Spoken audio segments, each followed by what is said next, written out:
One scenario that can arise that may not happen that frequently for most athletes, but is certainly common, is the combination of different stressors. So in one case, heat and altitude pose a compound challenge. So altitude imposes reduced oxygen availability, so hypoxia, and that's due to lower barometric pressure.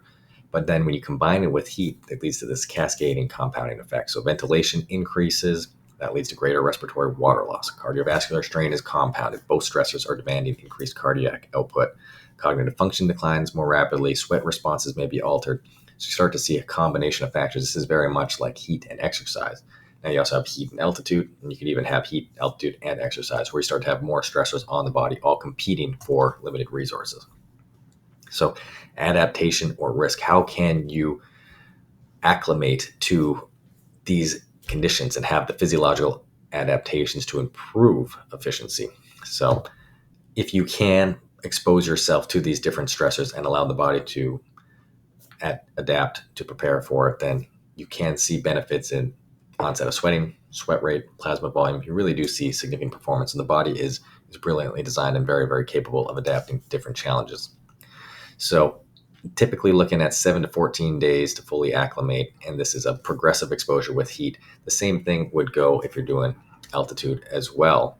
However, the adaptations, the physiological responses with altitude would vary from heat. Whereas heat, you see more sweating, the ability to better manage temperature. With altitude, you'll see increased red blood cell mass, oxygen delivery, and stabilized ventilatory response.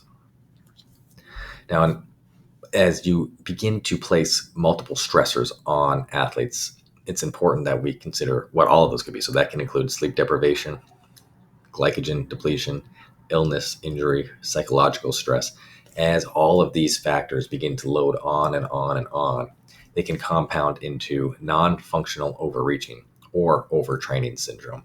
So being aware of what the athlete's going through, the stressors that are placed upon them, and recognizing that heat and thermal stress is a significant thermal burden. It is a significant stress. That's really important to help manage athletes to be at their best. So what does this look like in practice? To the best of your ability, avoid high heat, high altitude combinations, at least during initial exposure until there has been a chance for adaptation. Always monitor hydration, rate of perceived exertion, recovery metrics. Do everything you can to communicate with your athletes, make sure that they are taken care of. When you are introducing new stressors, ideally one at a time. So just heat first and then altitude later, or vice versa. And then when you are introducing heat or introducing these stressors, allow for additional and optimized recovery and rest breaks to manage the workload, to not overtrain, and to be able to get the best out of the performance.